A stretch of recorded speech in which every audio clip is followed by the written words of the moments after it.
o'clock or so because of the his wife needs it for work as well. So I told him, I don't know how many computers they have. They must have, a shared one at home. So, okay. So admit, let's see. All right. So I'm not going to turn video on or anything right now. I mean, as long as you're in, that's all I care about with this. So, and then, and I can industry since 2007. I started out as a story PA at Disney Feature, and then worked my way into storyboarding. Right now, I'm directing over at Dreamworks TV on Jurassic World Camp Cretaceous, which is an interesting challenge, but it's a lot of fun. Yeah. And before that, I was at Blue Sky and kind of bumped around the industry a bit here. Well, you were also at Marvel too, so that's how that's how I know you. So we did our time. We did our time. Yes, you directed on Spider-Man too, right? Yes, sir. Yeah. So yeah. So there you go. So you're so Eric, you have a unique. It's funny because the last week I had a couple of people. I don't know if you know any of these guys. Joe Sikta, JJ Conway. I don't know if you know those guys or not. Know them by reputation. Okay. So they were both of them were talking about how they got their start, and they both came up as PAs in the business, and they both came up as guys who were kind of paid their dues. And it sounds like the same thing for yourself. Then you came up as well. Where did you start? You started at Disney? I started at Disney. I started just after the Pixar acquisition when they restructured everything. Okay. And I came in as a story and editorial PA on Bolt.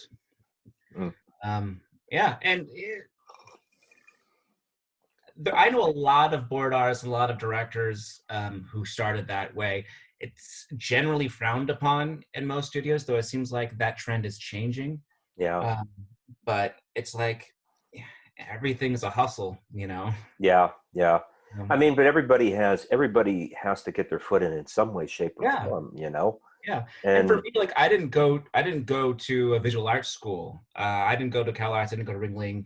I went to a theater conservatory. So my background is 20 years in theater before even getting into animation. Like I took animation classes in high school and I always drew growing up, but I didn't combine the skills until I arrived at Disney. It's interesting because the gentleman who's another guest with us is a stand-up comedian, but Kimbrough actually works with a theater group, and I teach there on Tuesday nights. I do an evening class for storyboarding there. Nice. It's called the Arc Theater, the new Arc Theater in North Hollywood. And they, there's a ton of people. I think it's a great. I think every storyboard artist or animator should have to do acting. Should have to study acting a little bit, even if it's just good. Yeah, it's because it's such a vital. Well, let me ask you, like, what do you feel? I have a good friend who's a DP. He was a DP. He's been a storyboard guy for 25 years now, but he's really good at it. And I know what he talked about how understanding lenses and understanding, depth of just the different lenses and what they do and working as a DP, how that influences his storyboarding work. I would assume it's the same thing. You come from a theater background, you're applying that not with lenses, but with acting. So, you're able to call from things to kind of bring that experience into your work, right? Yeah, I would say, I think, 99% of what I studied in theater, I still apply in storyboarding. Yeah.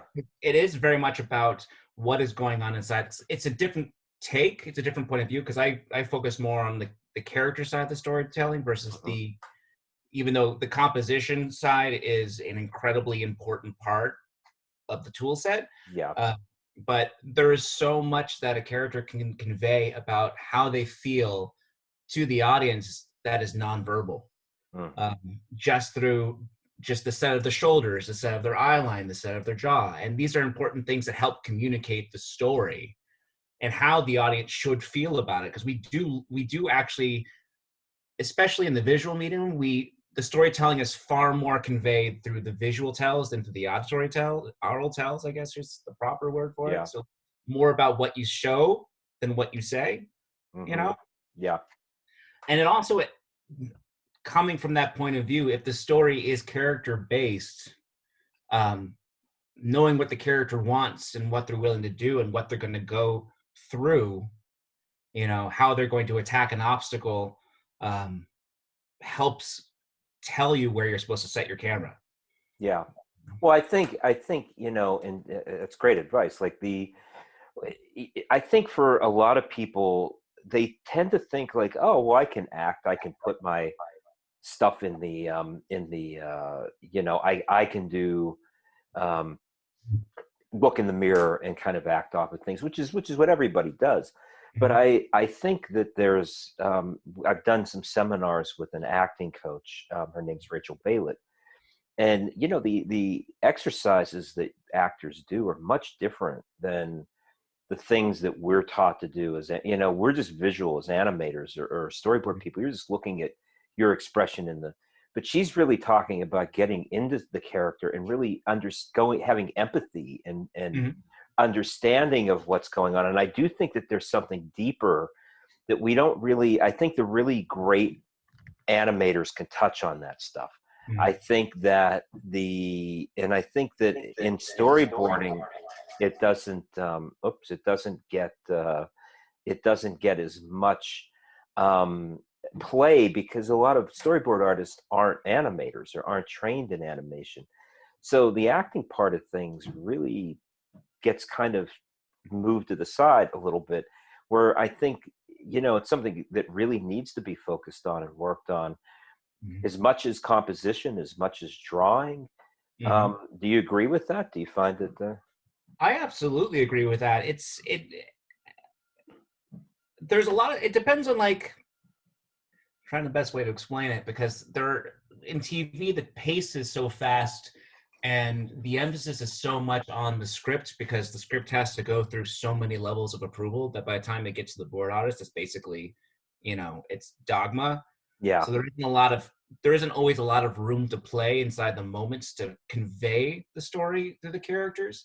Yeah. But I've seen a lot of and Pixar is really good about doing this, is finding moments where you can tell the entire story or convey an entire relationship through just the acting, and it's conveyed through the boards. Yep. And then therefore informs the animators forward, which is more likely to happen in feature, also because the animators are all in-house and they can call retakes and they can fine-tune those moments more than they can in TV. Yeah, it's funny you bring that up, because I was watching a documentary on Looney Tunes, and they were saying how much it impacted having the animators in-house was such a huge thing, because a lot of the jokes weren't conceived in the storyboards. They were actually conceived by the animators and Chuck Jones and those guys after the fact. And I don't know, like you came from Blue Sky. Or did you find that to be a similar process? Like when you were doing the boards, where things kind of fleshed out, so it was like a blueprint that you had. But then when it went to animation, it became a different beast almost as it got there. Blue Sky, there was a really good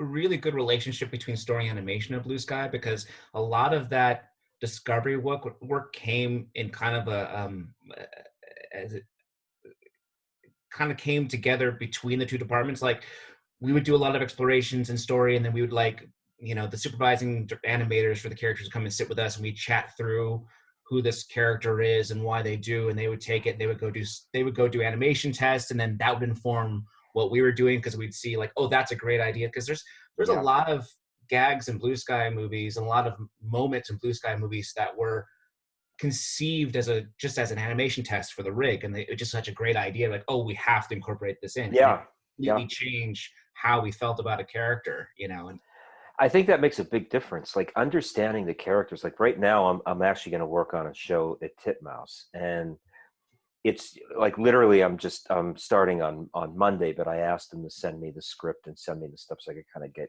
a little familiarized with the characters this week. And the thing that they didn't send yet, and I really want to find out, is can you give me like I got the script, but I don't really have character descriptions. I don't really know these characters as much as I probably I would like to know them, because that it really does inform your work as a board artist to, to kind of even getting little personal moments that you can kind of put in there. If you can empathize with that character and relate to them, I think that makes such a big difference in understanding and really knowing your characters, right? Yeah. As opposed to just kind of going, okay, this guy's this, and this is kind of what he does, and that's what he does. That's who he is. Well, that was a thing that kind of comes back to a thing that I learned in theater that was kind of echoed when I was studying in storyboarding. It's about finding the specific way in which a character does a thing. It's not just like, every character will gesture in a different way than the next. Every character will hold themselves in a different way than the next. They'll go about a task in a different way than the next character. Wait, well, I when I teach, there's a really great series called Every Frame of Painting. I don't know if you've ever heard of it or seen it. Yeah. He taught in one of the like Every Frame of Painting, just to tell everybody if you're not familiar with it, it's like a little video essay thing. They're like maybe 5 or 6 minute long little things, and each one deals with a particular subject. And one of the subjects they talked about was Kurosawa, and he talked about how Kurosawa, it was composing movement through frame, but at the very end, he was talking about how Kurosawa would tell his actors to have a tick, so something that was readily identifiable. So so Tafune would do, like in Seven Samurai, every time he walked, he'd do that. Well, that's a great one. Yeah. In theater, that's called a psychological gesture, and it's basically storytelling of like how your character feels about their world and what they're going through a specific movement. And like Mifune is my favorite one because he's literally pulling the entire world onto his shoulders. There you go. See, scenes, it's a visual metaphor. So there you go. That's the beauty of that. It's visual metaphor, even through acting, even on a more on a different level. I always talked about like composition as metaphor. And using the composition and to kind of set up, but you're right, like the weight of the world is on his shoulders, and it's like hunched, and it's making him kind of, he has to like pull everybody onto his back. It's great. That's a great summary of that for sure. There's a great one in it's a Hidden Fortress, and it's Mifune, Toshiro Mifune again. It's the same actor, if you watch him in every single scene, he has his fists clenched. Yes, yeah. The whole movie long, his fists are clenched, and it's him barely holding on to the role that he has in this collapsing world that he's dealing with. Yeah. It's a beautiful. It's a subtle thing that, and most often his hands are at his side, but it's a thing that you catch out of the corner of your eye as an audience member, and it informs how you feel about the scene and about the character too. It also informs the on that level as well.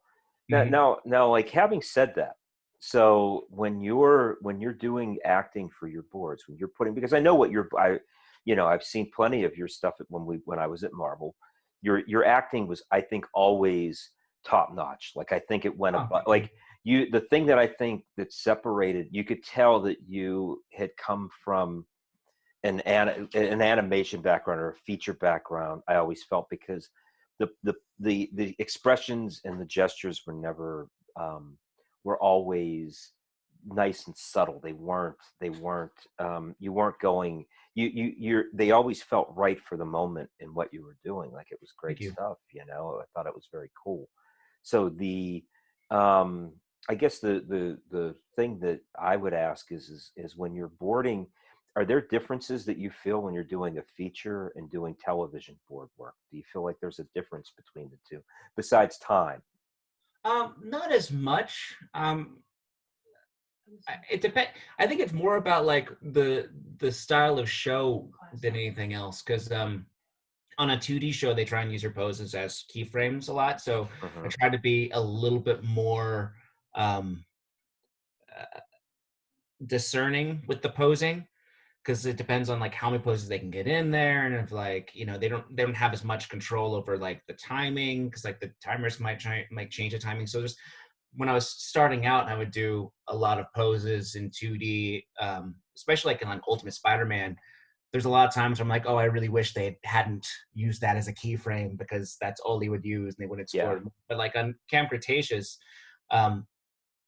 the poses really inform, and also in feature, the poses inform the animators, but they typically will elevate it. So I'm able to actually explore the moments a little bit more, you know? So yeah, it really just depends on the medium more than it does like TV or feature. So I don't like as far as now, let me ask you the difference. I mean, I know how I felt it when I was directing. But I'm going to ask you, so what do you feel when you're directing, like having all of this experience that you've had, what do you find to be the biggest the things that you look for the most? Because I know this is always a question people want to know in storyboard artists. What are the things that you look for when you're like, hey, that's somebody I want to use. That's somebody that I want to have, on my crew. Yeah, I mean, that's because it's funny because like there's 3 directors on Camp Cretaceous and we all look for different things. Yeah. And some people are really about like cool compositions and layouts and like really cool shots. And for me, I'm always looking for, and they kind of fight for primacy between just clarity, because like there's a lot of times when like compositions can be really ambitious, but I have no idea what's going on or what I'm supposed to be focusing on. So clarity in the storytelling, I really love people being ambitious, because like it's okay if a scene works and it cuts and it's really well composed, but if it's just kind of safe, then it tends to be kind of boring. Yeah. So like people who want to be ambitious, I like ambitious in their storytelling, ambitious in the emotions they're trying to convey to the audience. I like those things. And a sense of entertainment. It needs to be entertaining to watch. There's like the number of times I've done portfolio reviews and I've seen people who have, maybe they're not the best draftsmen, but some of the ideas they come up with are just so amazing that I'm so taken over by the story that I'm reading through. I think it's bedtime. Do you need to cut out for a couple seconds? I might need to play support for a bit. Okay. But I've seen like just some really fun ideas, and those are the ones that stick the most. Or like when I see something like, wow, I've never seen that before. Yeah, that's a great idea. All right, I'm gonna let Kimbrough take over. You go take care of the little one for a couple of seconds if you need to. Why don't you? All right, I'll be right back. Okay, go do that. And all right, Kimbrough, you ready? You all set to jump on? All right, buddy. So let me unmute you here. All right.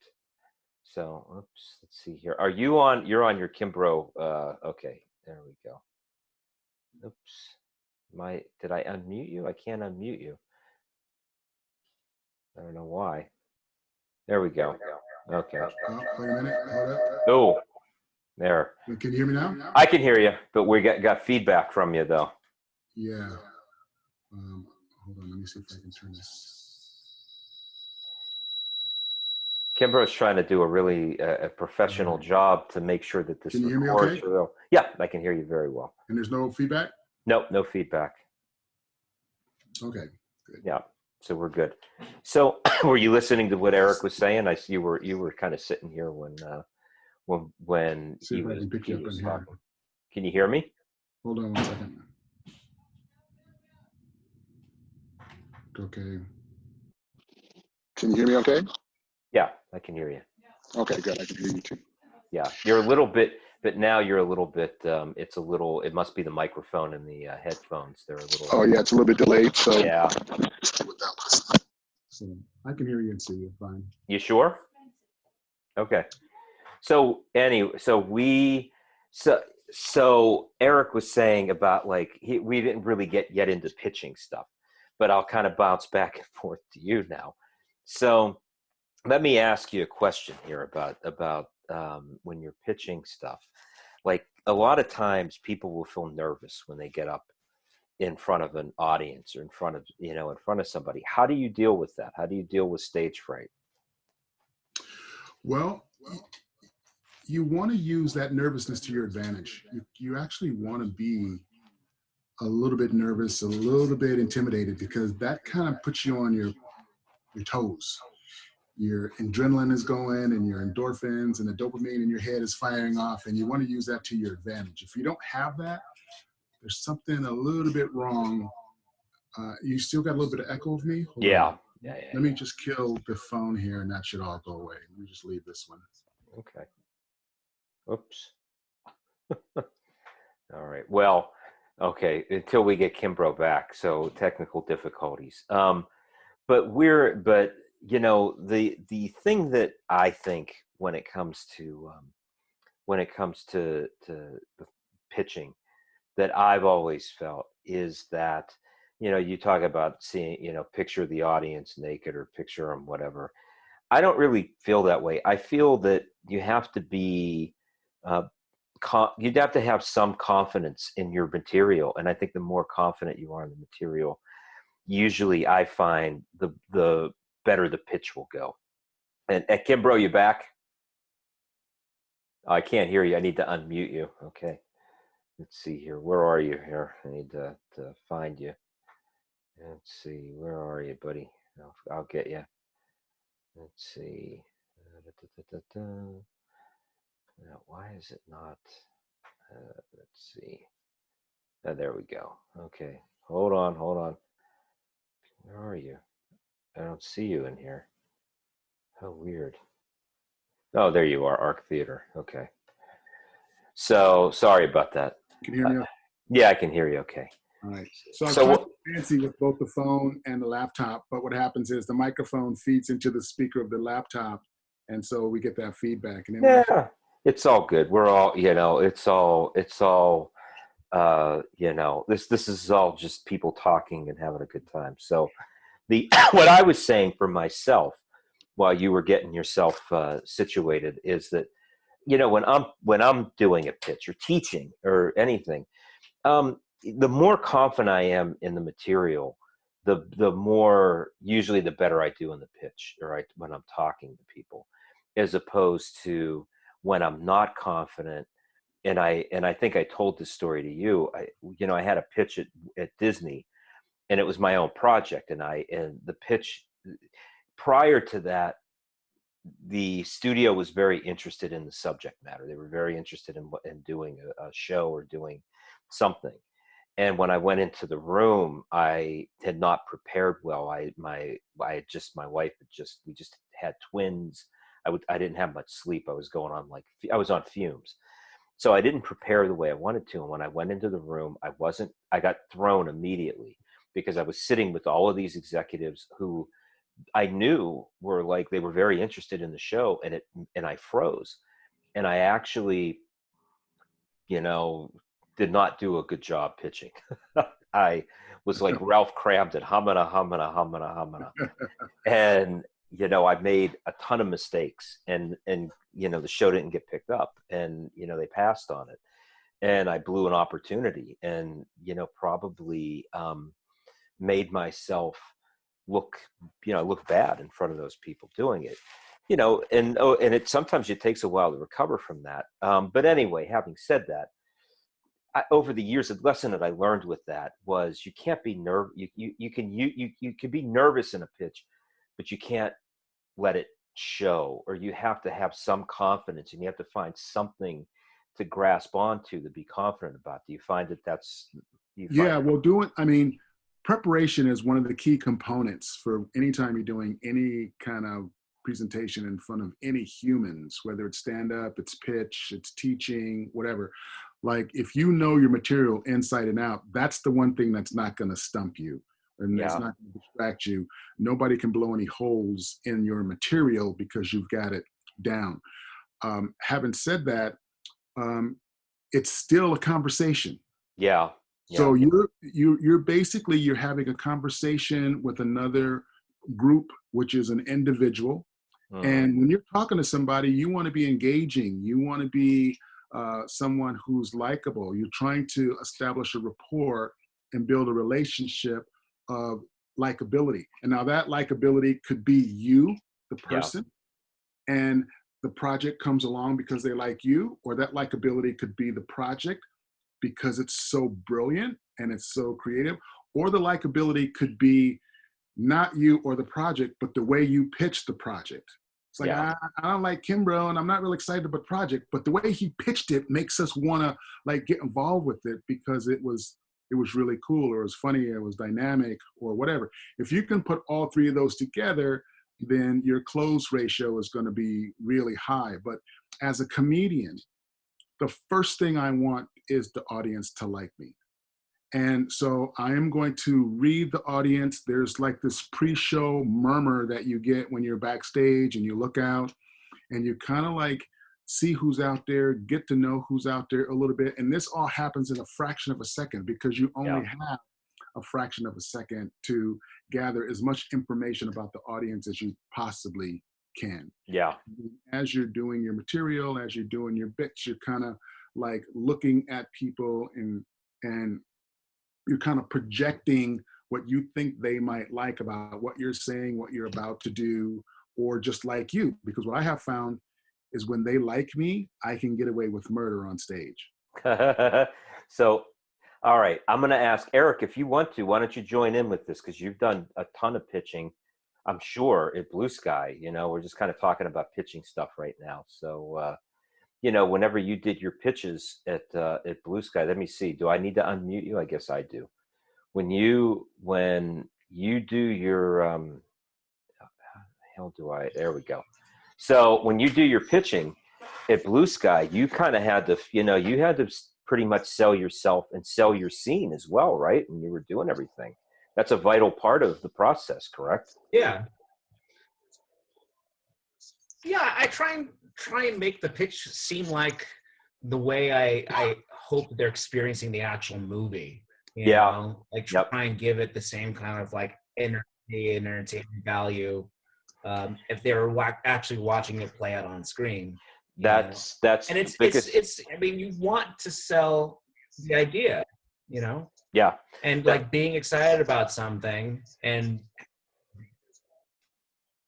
yeah, it's a big deal. I mean, if you're selling it, one of the biggest pieces of advice I ever got when I had done live action or done feature stuff and you know, worked in feature was that you want to treat it just like it's real time. You don't want to, you don't want to get in there and start going, and the camera slowly pans up. You let the artwork do its, you know, you might say, oh, the camera pans up and then, you know, this character jumps out or does something. But it's never a drawn out process, correct? It's always, you want to be as much in real time as you possibly can when you're doing it. Well, I have an exercise that I do. And I don't know, like, you know, sorry. Eric, why don't you finish your thought, and then Kimbrough, I'll let you jump in real quick, okay? Okay.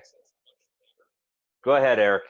Well, just because like having been on both sides of the table in theater, auditioning for roles and directing theater, and also the same thing, being a board artist and being a director,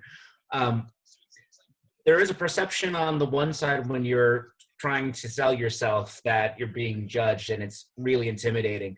But from the opposite side of the table, being a director, you know, our perspective is always like, we're on your side. We really want you to win. We really want you to give us exactly what we're looking for. We are rooting for you completely to do great. You know? And I know talking to young actors and talking to young board artists, a lot of times they feel like because they're looking at these people judging that they're looking for failure. It's like, no, we're looking for success, and we're there wishing success for you. You know, if that in any way helps calm some of the pitch nerves, you know. Yeah. And well, I mean, I think that nobody wants to see anybody fail. Like, I think that's a really a misconception of you know, what people think when they think of you know, like I'm nervous because they're going to expect me to fail. It's like, no, nobody wants to see that. Everybody wants the best possible result they can get. they want to see you hit it out of the park. You know, they don't want to see you fall flat on your face. So, so Kimbrough, and we're entirely on your side. Yeah. So having said that, Kimbrough, what do you like? That leads right into kind of what you were talking about when it comes to, you know, pitching and being, you know, and sitting there and saying, you know, oh, falling on my face. How do you pull yourself out of a tailspin? What do you do for that? Well, I mean, in comedy, you basically try to connect with the audience. Mm-hmm. So if I see my set's not going well, I'll go right into the audience and I'll have some material that relates to people in the audience. So if there's a young couple or an older couple or a bachelor crowd sitting together, some bachelorettes or grandmas out for a night, I have material for all those groups of people. Yeah. So for example, if, I mean, not that this applies to a pitch, but it may, you know, I look in the audience, I see an older couple and I have material about my grandparents or older people or being married for a long time. And I'll be like, how long have you been married? You know, who proposed first? And then I'll go into the material to get them laughing. And once I get them laughing, it ripples out. Then I can kind of feather back into the crowd to try to get them back on my side. You never, ever, ever want to attack the audience. You never, ever, ever want to blame them that they suck or they don't get this, they don't get my material, they're too dumb for my boards, or they don't get my jokes. Yeah. You never, ever want to attack them. It's never, ever really their fault, right? That they're not feeling you. If it's funny, maybe you are not presenting it the right way. Maybe you're missing a beat. Maybe you're not emotionally attached to the setup or the joke, so they're not. Yeah. So if it looks like it's just a conversation that instantly happened in your head and these magical boards happen to pop up as you thought of it, that's kind of like how you want to present yourself, as this almost, it just came off the top of your head. I do an exercise in my class to get people out of stage fright. And it's just basically to have them comfortable on stage talking to a mic to people. And the exercise is explain an event as if it's a crime scene that you were asked to give a quick reenactment of what happened to a news reporter. So there's no time, there's no preparation, there's no anything. You just got to be like, you just got to say what you saw. Yeah. And if you notice a lot of those reports of, you know, random people that they get off the street, they're always animated and they're always entertaining and they're always fun because they embellish the story. You know, they exaggerate a little bit because they are already attaching themselves to what happened, and they want to explain that and get you to buy into the emotion on how they're explaining, no matter whose side that they pick in the story, whether it's the victim or the crime guy or whoever. And that's a good, fun exercise. And then you take that and you put that on your pitch. So once you describe, okay, so I stand in the corner, this car came up, scared like Starsky and Hutch on all there, crashed into the fire hydrant and the water blew up and the thing and the dog was barking. So you kind of take that and bring that excitement and bring that enthusiasm to your pitch as if your pitch was a crime scene and it just happened and you just witnessed what's on your storyboard. Now you're telling the audience what happened. You just happen to have storyboards to help support your story and your pitch. Yeah, I think that I see Eric shaking his head as you were saying that. You agree with him the same way I do, right, Eric? You're kind of like, the more involved you are with your pitch, the more emotionally involved with it, I think the more people are going to relate to you. If it's cold and clinical and you're just kind of like, you know, and then the character walks over here and he turns and, he's surprised. I mean, you're going to put your audience to sleep, you know? It's like, but if you're like, he comes crawling down the street and then he sees the guy and he's, oh my God, you know, those are the things that people relate to. And those are the things that get people inspired. And I know from personal experience, I've learned over the years to become much better at this and get better at a pitch. But sometimes you go into that room and you're really nervous. And I know for myself, I've walked, even though I knew all of this, and I told myself I'm going to be emotionally, you know, I'm going to do it in real time. And I'd go in there and I'd find myself going, and then the character, yeah, and then he's walking down the street, and I'm like, why am I doing this? Like in my brain as I'm doing it, I'm like, this isn't good. Like, get out of it, snap out of this. And I find usually if you're aware of it, you can snap yourself out of it a lot faster. But sometimes you do, you get nervous or you fall into that trap of it, you know, especially if you sense that somebody's not feeling as good as they, or if they're not receiving it as well as you thought they were going to. Sometimes that throws you in the room. And I know, like, the way that I pulled myself out of it a lot of times is you almost, you just tell yourself, I can't pay attention to what they're doing. I have to be paying attention to the board and what I'm pitching in the material, not their reaction to it. You know, I found that that's when things kind of turn back around again. Am I right, Eric? You're shaking your head. Do you agree with that? Like, it's, you know, you kind of fall into those moments with that stuff, because it's like people want to be involved in the, and if you're, I think the best advice I could give somebody from my own personal experience is don't pay attention to your audience as much as the work itself sitting as a storyboard. Like, the more that you're able to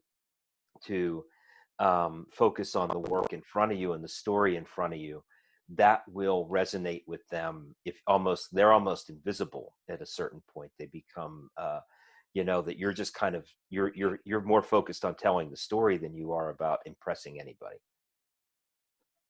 Do you agree? Yeah. Yeah.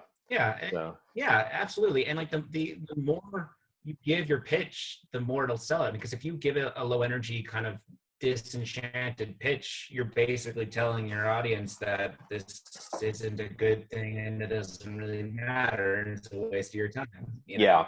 Yeah. Like you're giving them an opinion about your work that isn't, you know, how they should be feeling about your work, you know? Yeah. Yep. I agree. So Kimbrough, any thoughts? Got anything that you want to jump in with? Yeah, one of the things, it's an exercise that I use is have fun with mockery. And in comedy, when you mock the character that you're making fun of, it sells the joke, it sells the setup, it sells the punchline, because you can imagine the character that you're describing in the joke is that person. So they see that. Same thing with your storyboard.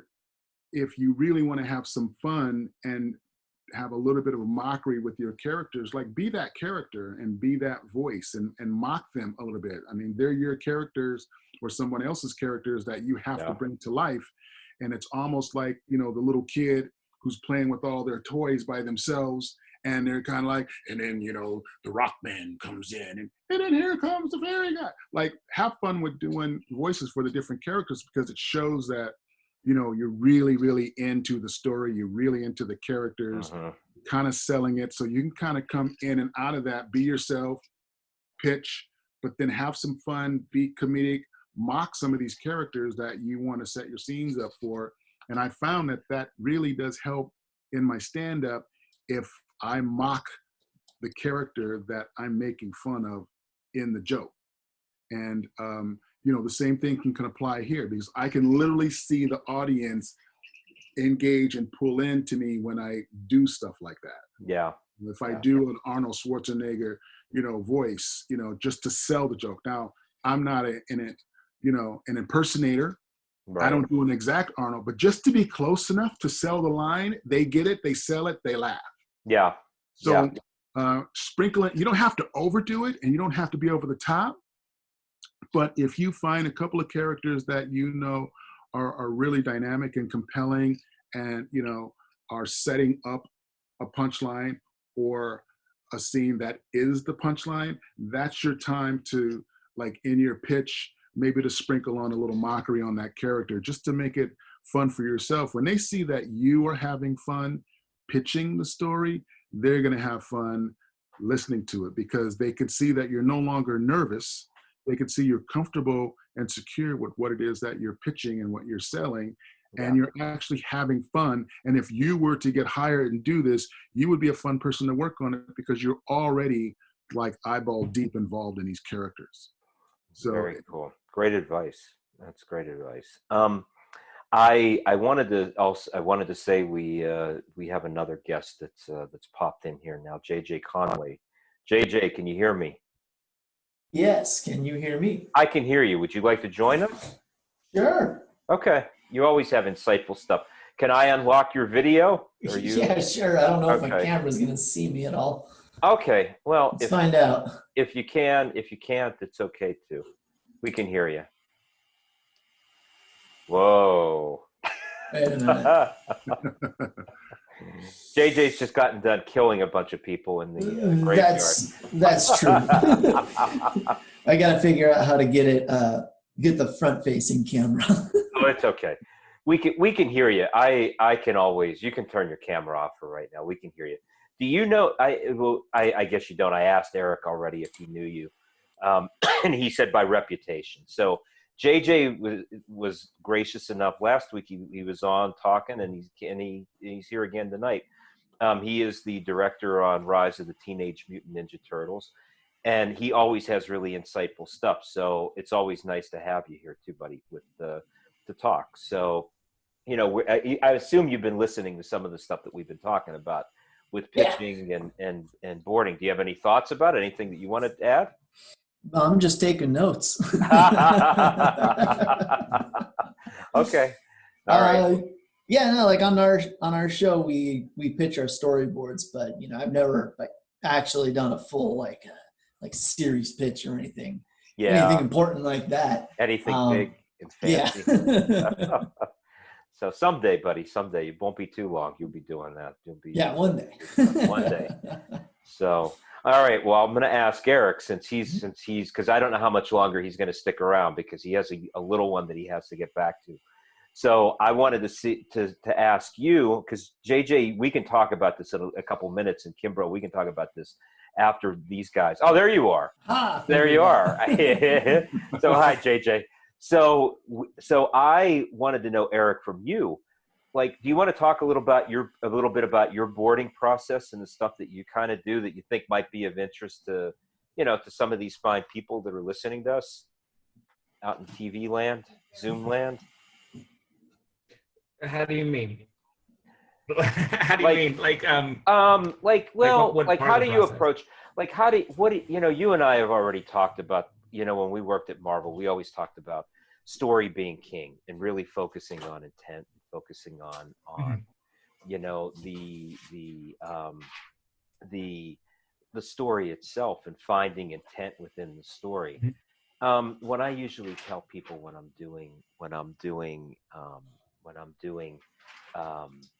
a pitch or I'm teaching, I usually will do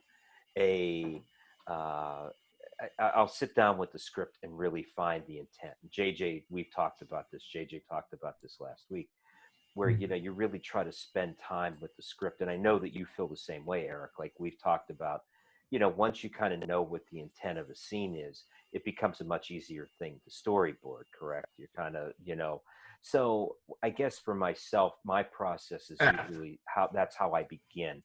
When I get the script, I'll usually read it, really try to find intent within the script and then kind of board off of that. So I'm just curious, you know, because you came from features, so, you know, there's differences because you're kind of working more as a almost off a pitch board in some ways, as opposed to having a script that you're, you know, locked into, correct? When you're doing stuff, they really want the story artist to influence story.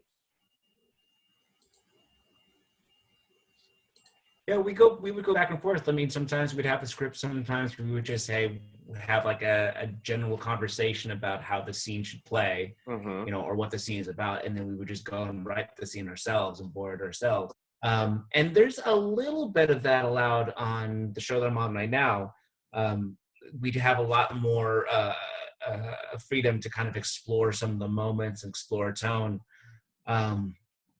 But yeah, I mean, I don't have a solid, you know, and I don't sometimes like go in thumbnail see if it's a really complex action scene, I have to go and like do a ground plan just to figure out how the parts move.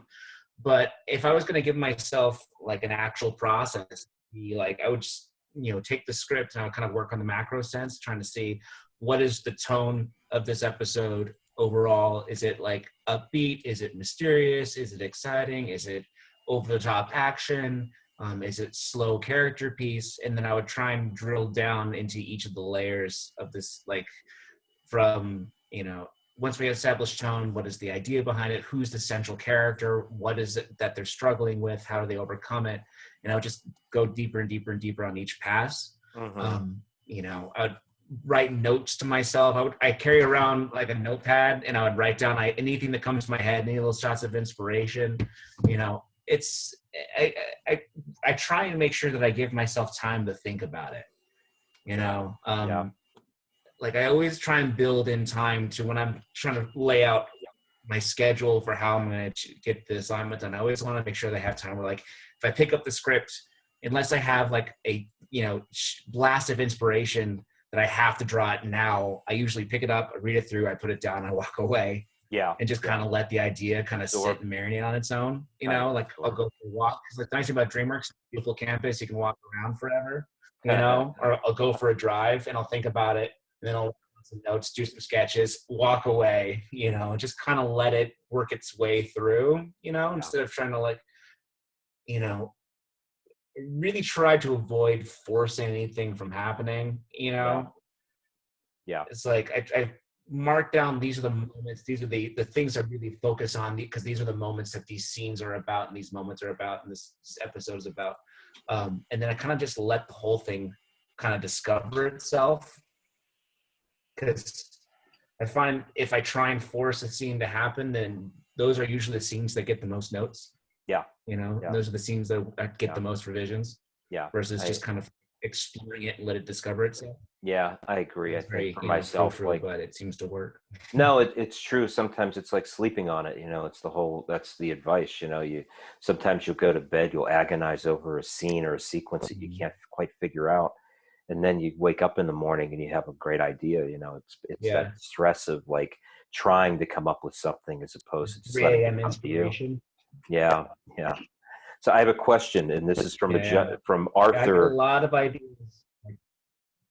That way, whenever you get your stuff, I have a question from one of our participants in our chat room.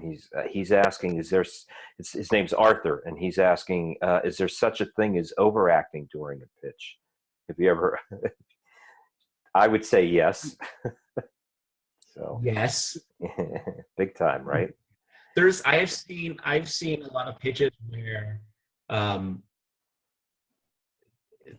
the pitch is sold on the charm and ability of the board artist, and like the thing that they're selling is so much more entertaining than what the scene possesses. Because like when you get into edit, it's like, where did it all go? This was so much more fun in the pitch. Why is it so boring now? And it's because the board artist did a really good job of selling it. You know, and really played it up. I've had friends tell me that, like, you know, some of these guys, they were DreamWorks artists, that they weren't the best artist, and that was exactly what happened. They'd put the stuff up on reel, and they'd be like, "Oh, this isn't funny. It was really funny in the room," and it's like, well, yeah, because you had a really funny guy doing the pitch. And a lot of times, I think artists can hurt themselves if they're too much of too great at pitching, but not focused on the actual board work itself too. I think that can be, you know, that can work against you to a certain degree with doing, you know, doing the work and pitching stuff. That would be, you know, for myself, how I would feel about that. So do you think that, so here's another question, and this is from can I jump in there with that question? Yeah, go ahead. Yeah, go ahead, Kimbrough. I wouldn't call it overacting as much as you're stepping out of your personality. When you are pitching and you stay within your personality, people are going to like you. They develop a relationship with you and your personality. The second they see you or feel that you're stepping out of that, that's what feels like you're overacting. But what you're doing is stepping out of your personality, and that's a distraction. And you know, they really don't like that. They want to know that, you know, they're talking with you the whole time, and it's you're the one who's pitching. And just stay inside your personality, and then you won't ever look like you're overacting. Because when you step out of your personality, now you're not you. Now you have to act like somebody else. And when you're acting like somebody else that's not your personality, then it looks like you're overacting. So well, I think I think it's great advice, but I think also I would add to that you don't want to step out of the story and what it's about. And I think that I don't really think it's so much overacting. Again, it's not knowing your material when you're pitching it, because I think if you know your characters and you know what they're doing, I think, some characters are going to be more animated than others. Some characters are going to be more low key than others. This actually kind of goes into a question from Hallie, and they're asking, how would you make sure you're not seeming low energy if you're, say, pitching a scene that's serious or dramatic? So I would say, again, your pitch is going to have ebb and flow to it. You want it to have ebb and flow to it. That's what makes it work and what makes it exciting. Would you agree with that, Eric? When you're pitching, you kind of want to make sure that it has a nice rhythm and a flow to it, and you can't be worried about being low key if that's what the scene calls for. It's what's important about it, right? Mm-hmm. Yeah. Yeah, and if you're pitching the scene with sincerity, it shouldn't feel low energy. Yeah. Yeah. I mean, if you're talking quietly and slowly, then slow it down. Ways of playing a scene that's quiet or more dramatic, that actually has some kind of support behind it. Yeah. But if like I said, if you approach it sincerely, then it shouldn't. At least I haven't seen it. Yeah, I agree. I think JJ, you have any thoughts about that when you're in terms of, like, if you're pitching a serious scene and you're afraid of being low energy? Yeah. I think a way to think about it is, like, if you've ever heard, like, the radio plays that Orson Welles would do, like, there would be, like, when there's a serious moment, he delivers things with a kind of like a weight and a gravity to it, but he's not screaming it, he's not belting it. He might say something with seriousness and pause and try to communicate the importance of this moment. That kind of thing can help you. You don't want to be, and like, as a character's having like a quiet, intimate death scene, you don't want to be screaming, and then he blinked and it was his last blink on earth. That's not going to sell the tone right. But for me, a lot of it is kind of having having faith in the story you're telling, and kind of internalizing the way, or kind of like just feeling in your heart, like, what the tone should be, and communicating that. If it's something exciting, then you're telling that story to the gathered audience there, be it execs, directors, and stuff. You're telling that exciting part of the story with the enthusiasm that you want them to feel as they're watching your board. But if you are telling something sad, you want to have that sadness and that weight in your voice, so that they feel that sadness and weight that should be in your board. Yeah. Yes. Go ahead, Kimbrough. You have a thought? Yeah, I was going to say, in addition to all that, that's all great, but don't lose fact that you're describing an event as well, and it's okay to be descriptive that it's serious, and descriptive that this is dramatic. It's like my grandfather, he does not want me to use the car ever. He's serious about that. This is the point where the grandfather character is very serious. And grandma, she's very dramatic. She's like, you can use the car, and you can be descriptive. You can actually, like, mock it and say, okay, grandma is dramatic, but grandpa, that dude is serious. So now, without even acting or being mockery, because you're describing a moment in your pitch and you're describing what's going on, to actually just say it as serious as just the word, and just say it as dramatic as the word, is something that can be very, very convincing in your pitch, because you are sharing and creating a moment that is in the board, that's in the story. So it's okay to say, like, well, that guy's really funny, or just that guy's dramatic, but this guy's serious. Like, you don't want to mess with him. Like, this dude, like, he's Jersey serious. Like, you don't want to mess with this dude. So if you're descriptive, it's okay to just actually say it, versus trying to, you're not the actor. So you don't have to really put on any of those characters, you can have fun and you can mock in the description of it, but you don't necessarily have to get so caught up in being serious on a serious part and being dramatic on a dramatic part. You're the brain who thought up the characters and their feelings and their emotions, so you can just be like, here's the part where this dude gets really pissed. I mean, really pissed. I mean, like pissed. So you can be very descriptive in your adjectives and setting up that, that. You and hopefully your drawings will sell that too. Yeah, I was going to say you are kind of the actor though when you're pitching. Like your work is the thing that people will see the acting, and you don't want to be too dead on with where you do tell somebody he's really mad. Like your drawing should probably convey that, and that's one thing that would probably really slow down a pitch if you get too descriptive of what your characters are doing. Your artwork, it's one thing to be standing if you're pitching a project without any visuals, but in this case you actually would be seeing the visuals, and you want to make sure that people you don't want to be so dead on that it kind of kills the intent of the scene, or slows it down too dramatically. So it's okay to say, oh, he gets really angry, and maybe you could throw that in there, but you want to, your drawings really should be selling that kind of stuff. Like I think that's an important aspect of it. But what you did, Kimbrough, with but the way you're acting, like the acting that you have, I think that's great. Like that energy is the stuff that you do put into the work. Like I think it's better is for the artist to kind of sit down and interpret that themselves and say he's really angry, and then present that and act that out while you're pitching your board, and I think a lot of times with pitches, like people are different performers, that some people aren't as animated pitching wise as others, and that's okay too. It's just that you want to have a consistency with the pitch that you're doing, with the work that you're doing. That's why it's good to do stand-up, because you have no boards at all. And everything that you're saying, you have to paint with the visual third mind's eye. And, I think that experience will kind of help you pitch in when you actually have boards, because then you got the boards that you can rely on that has, the great shots and the great compositions. So you don't really have to paint as much because your board is already painting it for them. Right.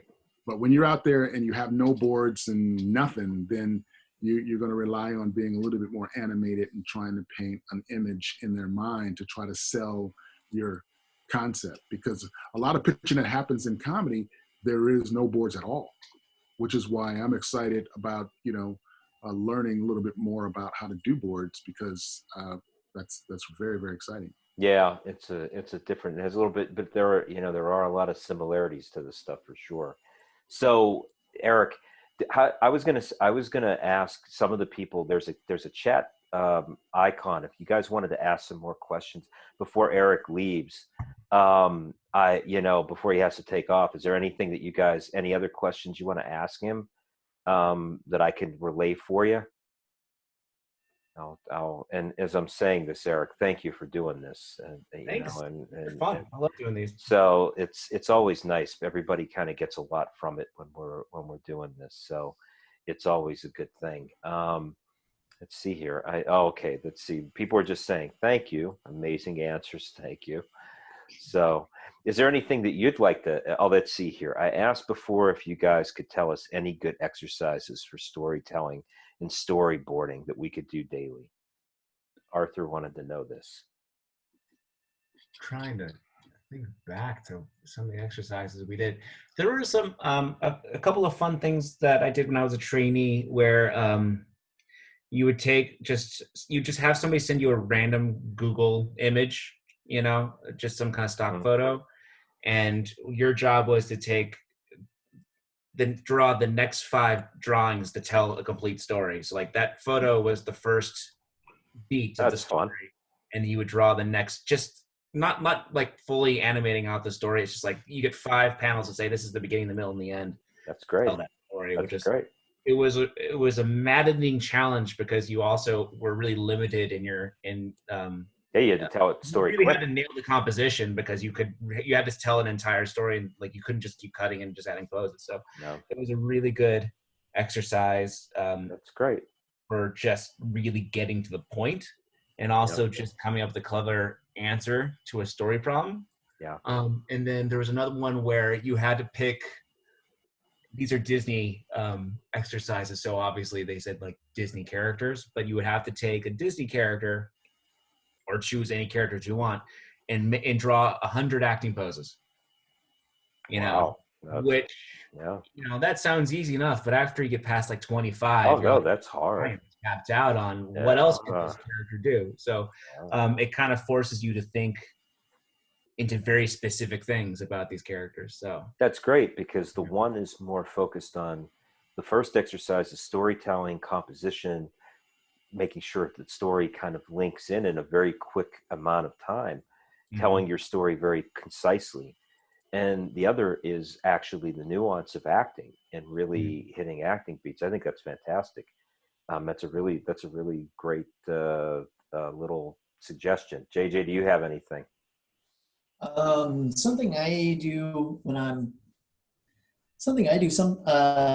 especially like as I was kind of trying to learn pacing, is what I found is that I would get so caught up in the exciting moments and I would remember them so vividly that I would kind of overestimate how much of the actual scene they occupied. Mm, So sometimes when I'm watching a scene that I really like and I'm trying to study it, break it down and understand the pacing, I'll count the shots. So if, for example, like at the end of the Killing Joke direct-to-video movie, Batman's like charging through the carnival, and like I was at the screening of it, and I'm watching it, going, "This is amazing." It's like I started counting like as Batman takes on like one bad guy.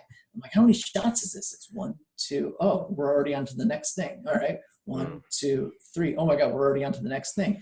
And it really gave me an insight as to how efficient and like shot economy really. yeah. Because my impulse is to always overboard like 40%. A story I would always tell my storyboard teams is that the very first storyboard I did, like as a full-time professional, was in Act 3, and the script had 5 kind of individual fight scenes, and I was too green to understand how to actually pace that, and so I drew 5 individual Act 3 fight scenes, and it ended up being like 17 minutes long. Which is a huge waste of time, and it created a tremendous amount of effort for the editor and director, who had to find out how the hell to whittle it down. But yeah, so like something I do is, I think last week I talked about just study the things that make an impact on you, and be able to articulate why you're reacting to those things and what about them is causing you to have some reactions, so you can then control those and put it into your own work. And so counting shots is another thing that I've picked up and used in order to kind of help learn shot economy and pacing and editing.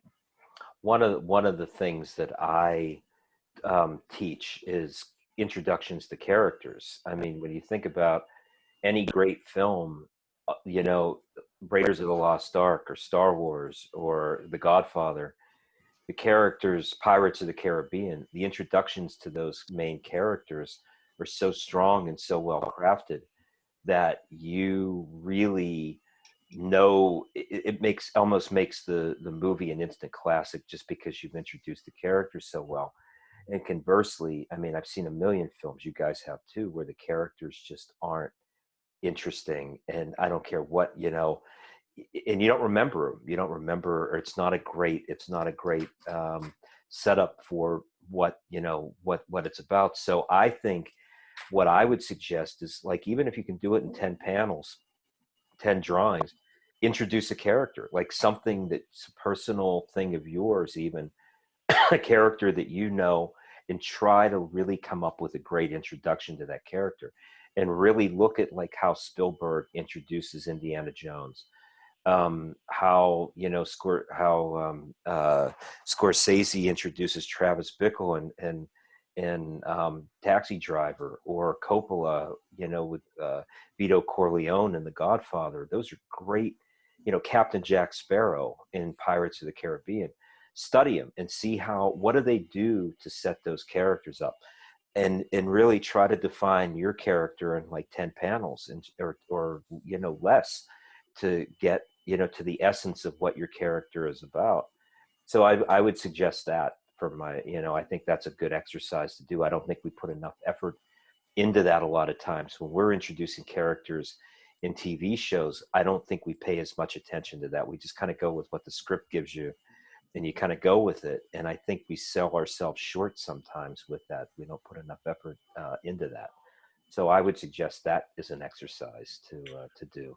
One of the exercises that we do in stand-up is you want to try to get a laugh every 20 seconds minimum. So that means every minute you're looking to get 3 laughs. So no matter what you're doing, whether you're telling a joke, whether you're doing a setup that has a punchline, or you're just trying to tell a story, you want to at like 15 to 20 seconds, a laugh goes here. Yeah. So if you take your storyboard and just set it aside and just think of it as a story, for like a 3-minute story that you're going to tell somebody while you're on the train, and that 3-minute story, then you take that 3-minute story, and then every 20 seconds you insert something, you make the attempt. It doesn't necessarily have to be funny, but at least make the attempt in your setup, or a punchline goes there, or a facial expression, or a mockery, or your voice changes, or something. That helps with your storytelling, because what it does, it keeps your mind like very sharp and very kind of like, okay, I've taken my pitch, turned it into a 3-minute story, and then insert it like where I think something can be funny every 20 seconds.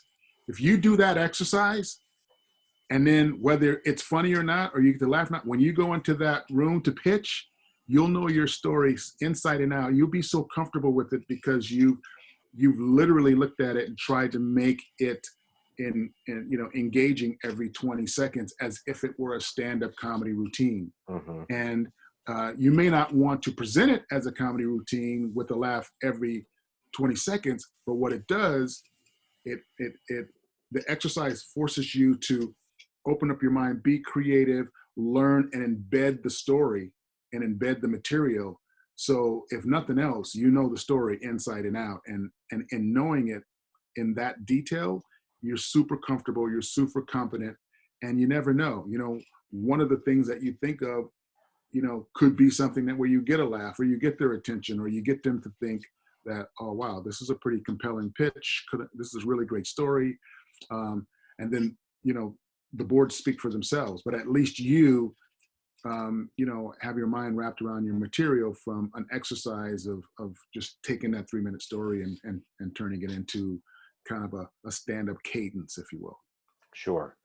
So, Eric, Maria wants to know, what are acting poses? It's just the easiest thing to point to is like the character sheets, where you see like the character in different moods and different postures, different tasks.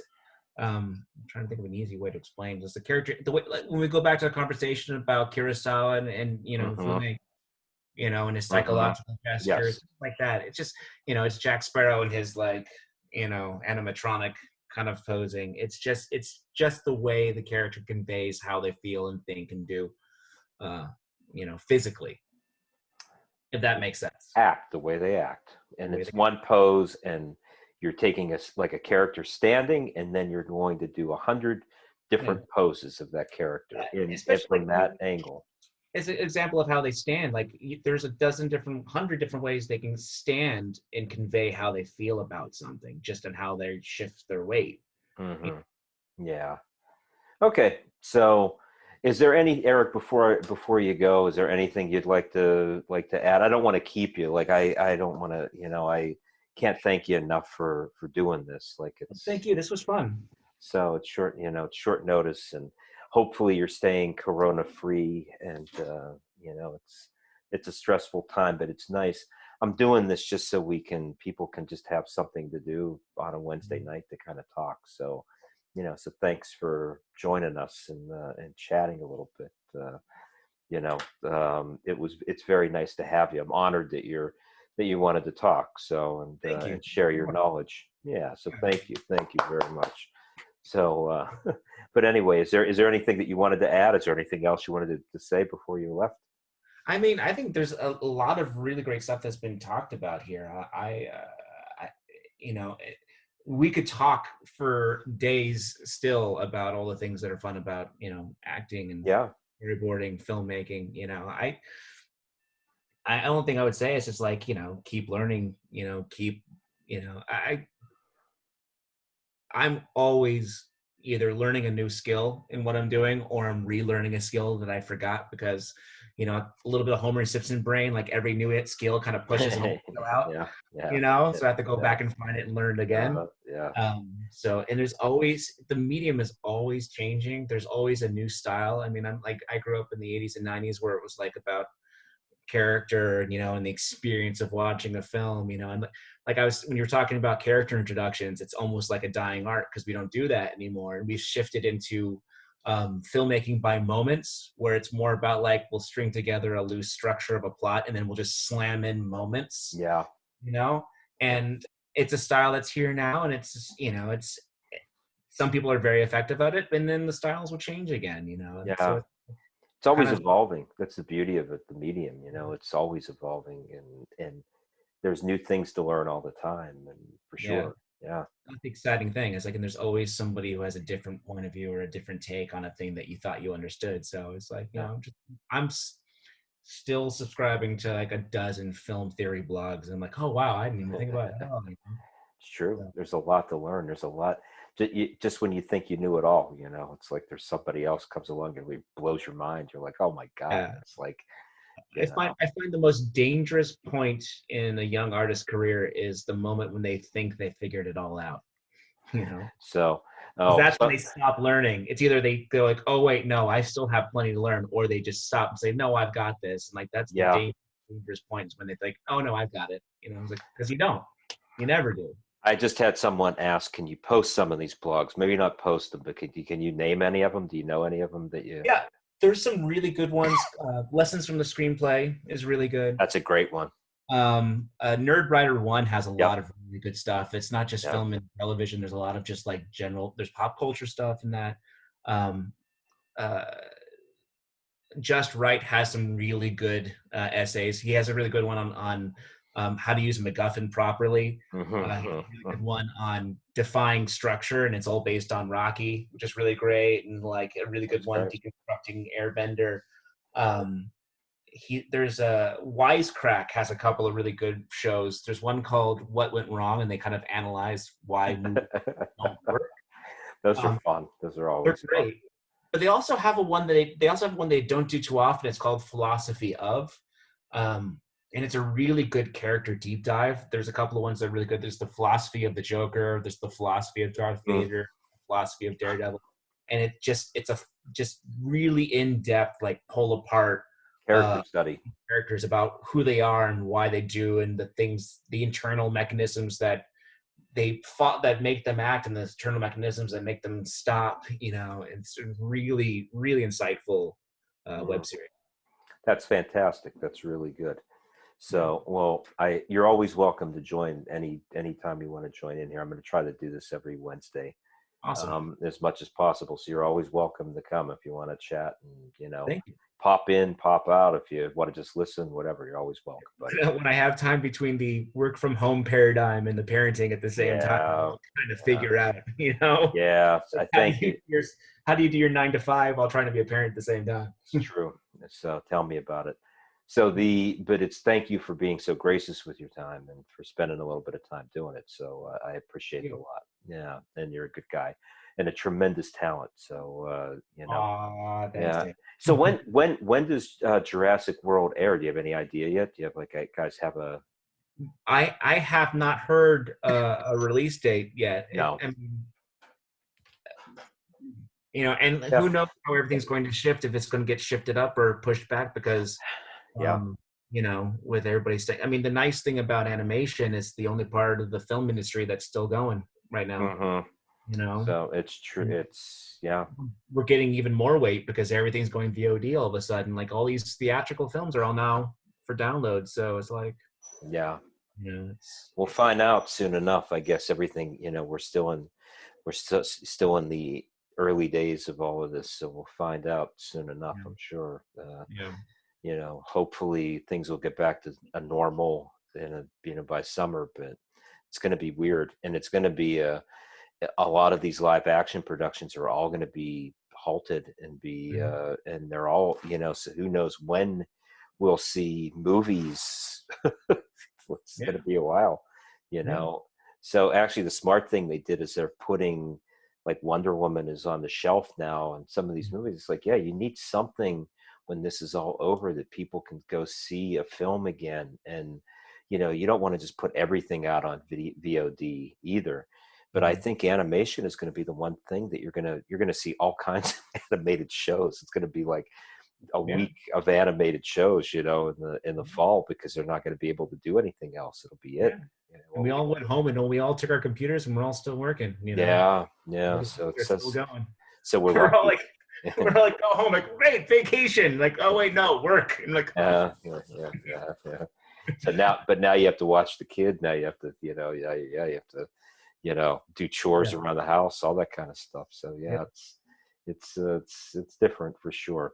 Well, stay safe, buddy. Don't go out if you don't have to, I guess. And like I said, you're always welcome to join us anytime. So thank you very much. Thanks, Eric. It's good seeing you too. Thank you very much.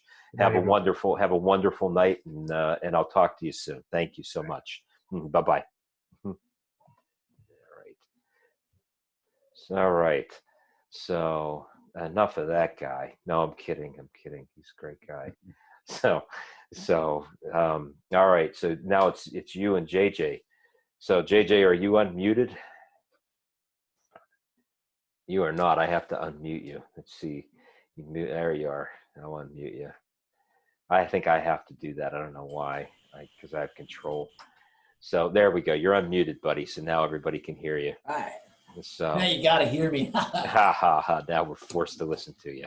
So let's see. Sue asks, when you pitch, are you pantomiming along with the board pose or supplementing the poses?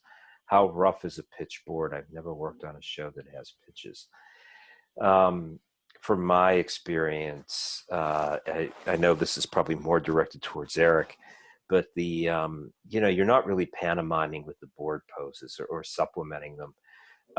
There's a really good video, and I think, Sue, you take my class, didn't I? I showed you.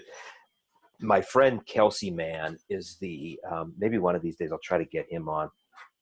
He's up at Pixar. He was head of story on Monsters University. I don't know what he's doing now. I haven't talked to him in a while, but there's a video on YouTube of him pitching a sequence from to a group of people from Monsters University. And I always show it in my class because that's how I want people to pitch. And what Kelsey does is he was one of the first guys. He and I worked at Cartoon Network together, and he and I worked at the time. They wanted to keep us around, and they created this interstitial program. We were between gigs, but we literally were doing like these 2-minute bumpers between commercials for shows to promote a bunch of shows on Cartoon Network. And we had to kind of come up with ideas, and for every single show that we had, we'd work with the people. But Kelsey got so good because we were working digitally, and this was 2006, I think, 2005, 2006. So it was very early in with digital stuff. We used a program called Mirage, and Kelsey got very good at pitching the boards like digitally, and he would just pitch frame by frame by frame by frame. It wasn't like Toon Boom where you hit play and you had an audio track. He was still pitching.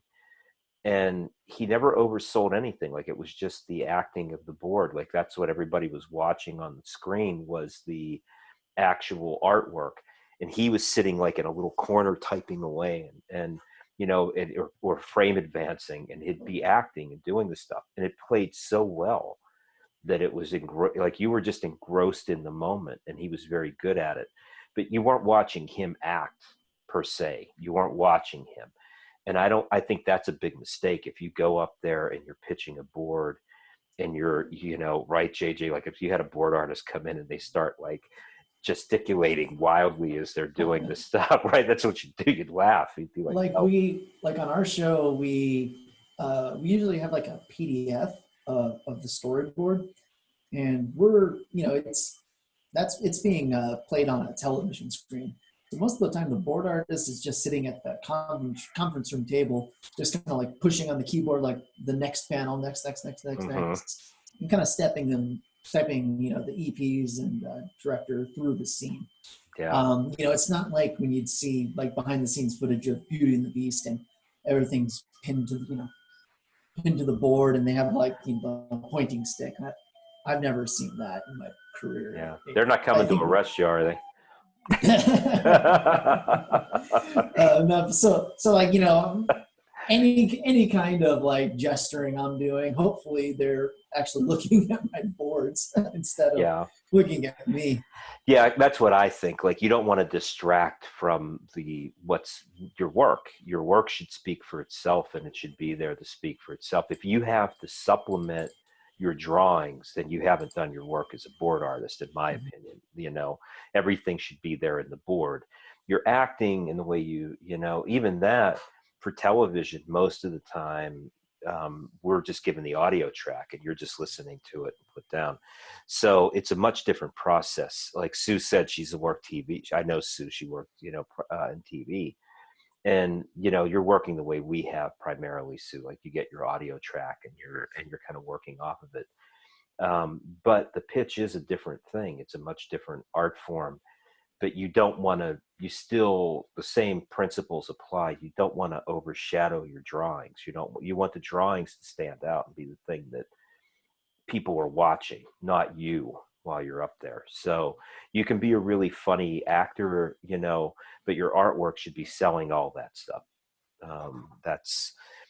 So no, I wouldn't over gesticulate or, try to be I wouldn't try to be Steve Martin while I'm doing, in overshadowing the artwork. You want it to be in complement to the art, not overshadow it. Kimbrough, do you have anything you want to add to that? Is there anything any thoughts you have?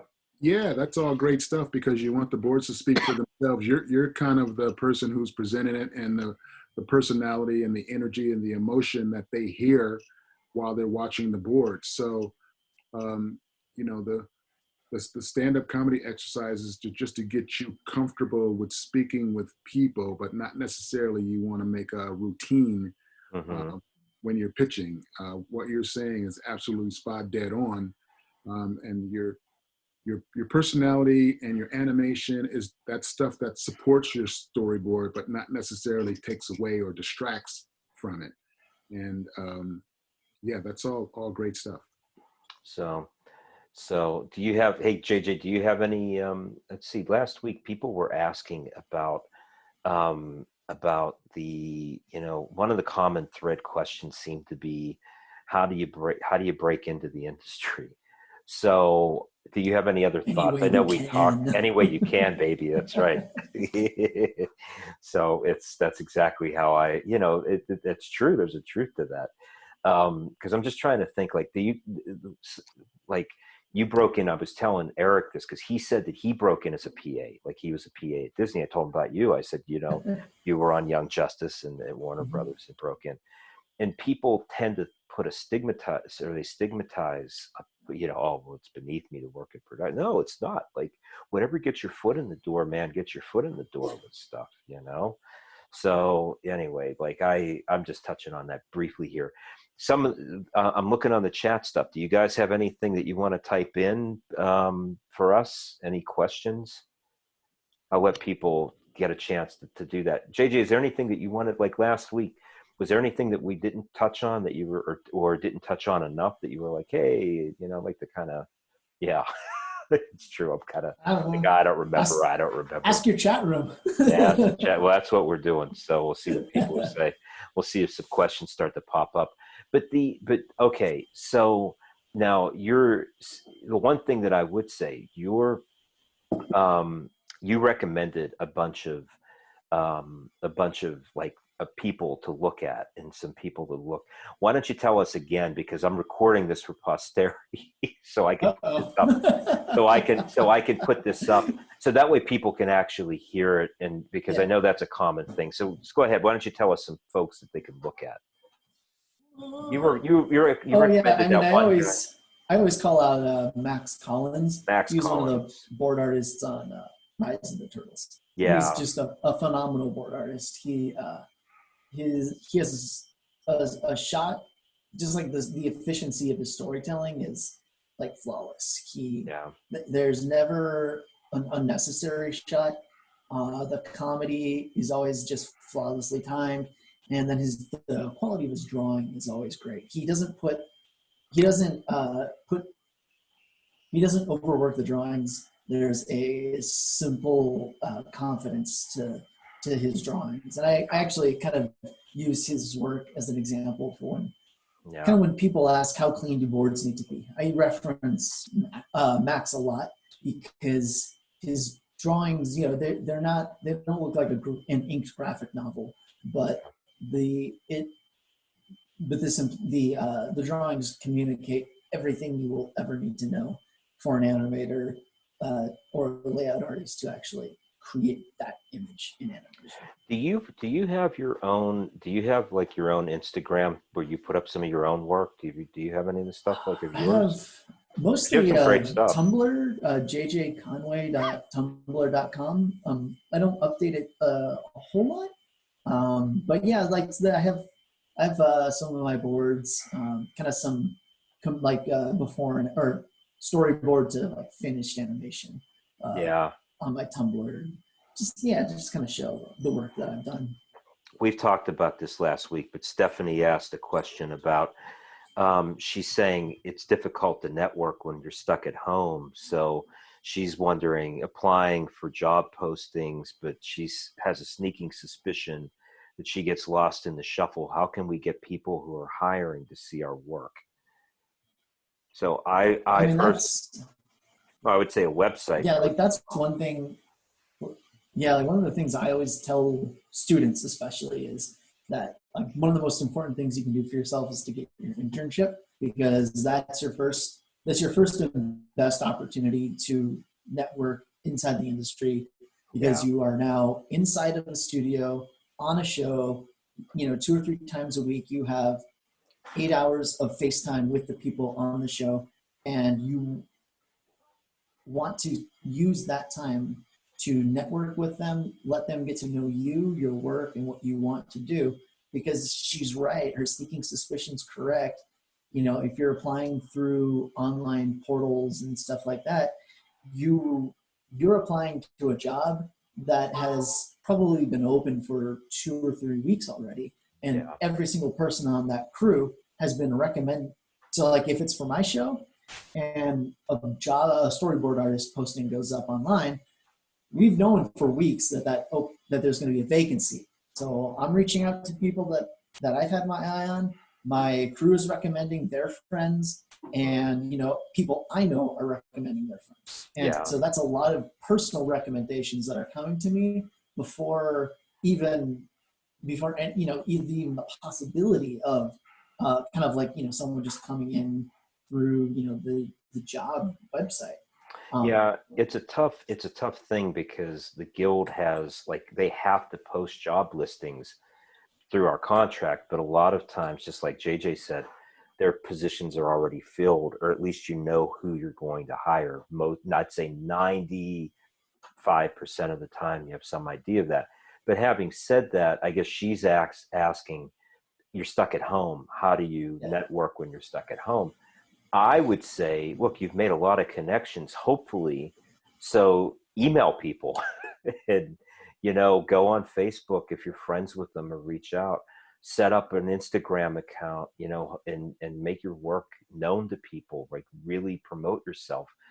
I find that a lot of times the people who self-promote themselves the most are the ones, it's squeaky wheel gets the grease, right? It's like, if you put your work out there and you're confident and the work is good, somebody's going to reach out to you at some point. Or at least if you're going around and making contacts and you're emailing people and getting, you know, your work, your name out there and saying, hey, I need a job. People, you know, even if they're not hiring, they might know somebody who is, and they can refer you maybe even to JJ. Maybe it's somebody that would say like, hey, I know this, you know, this girl, she's really good. You know, why don't you take a look at her stuff? You know, of course you will. You know, it's like you have a position to fill.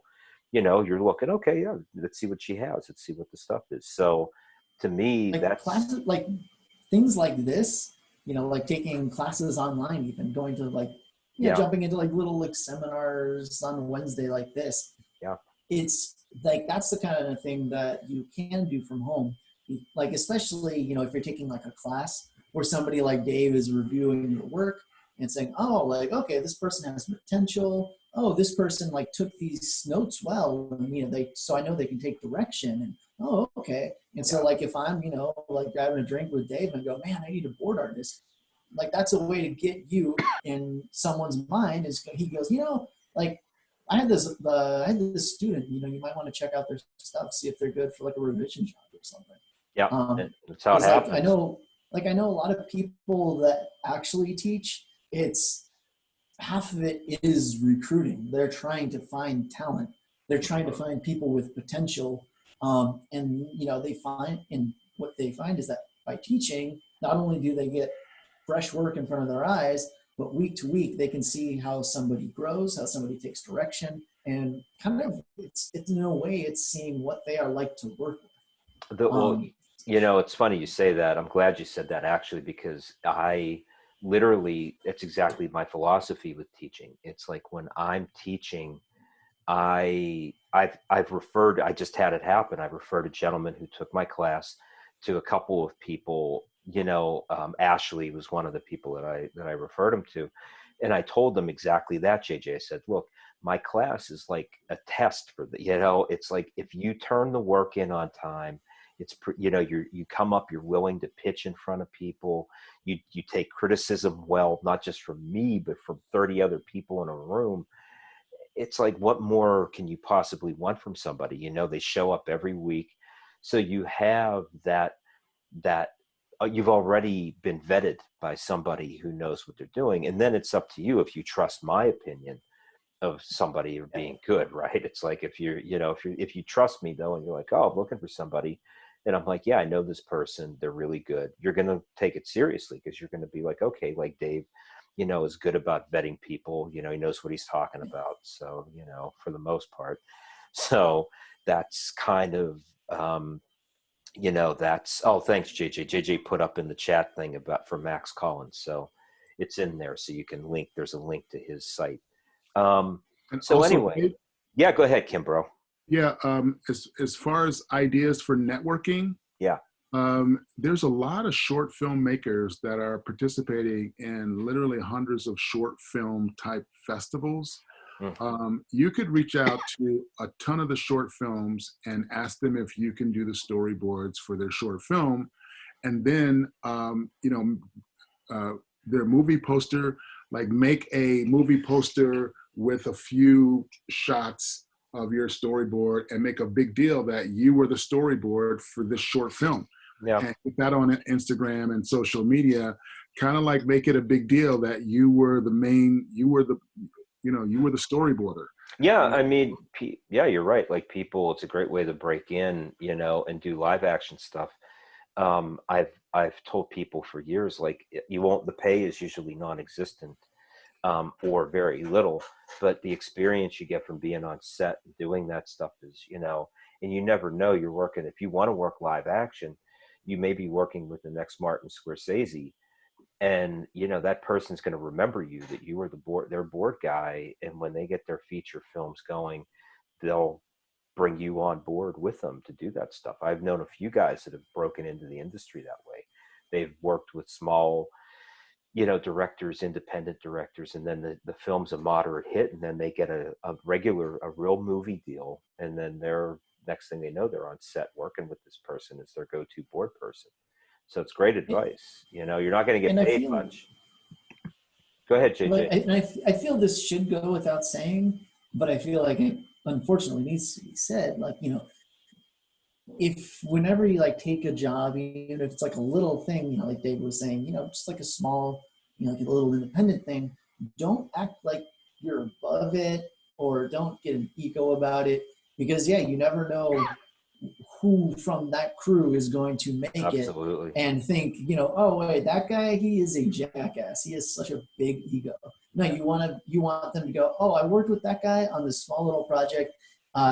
They were a pleasure to work with. We should totally bring them onto this high profile project. Absolutely. I mean, that's, that I think that is the number one piece of advice you could ever give anybody. It's like, don't be a jerk. Don't be a jerk.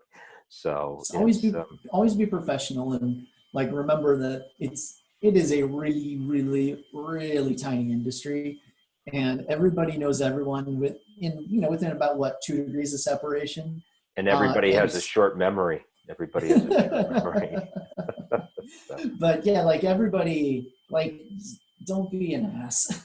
Or should I say, because you're going to get a reputation really, really fast. Well, actually, what I meant to say, not short memory. Everybody has a long memory. Everybody remembers stuff. Yeah, not a short memory. So be very careful. At my internship on my last day, I was hanging out with like the producer of the project. Like it had kind of been winding down, and so it was just me and the other intern, and we're just like kicking back in the conference room with like the producer of the project.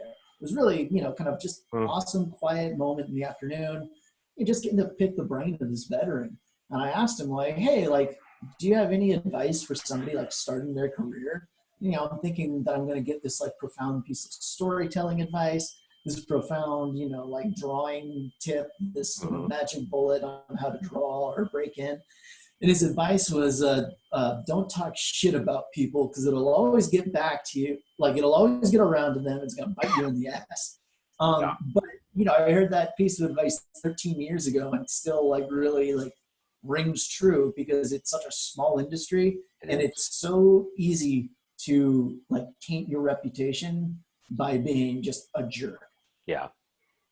And it's, I think that's the best piece of advice, is to be a professional, be on time with your work, obviously, show up on time, bathe, and don't be a jerk. If you can do those things, you'll have a long, healthy career for sure.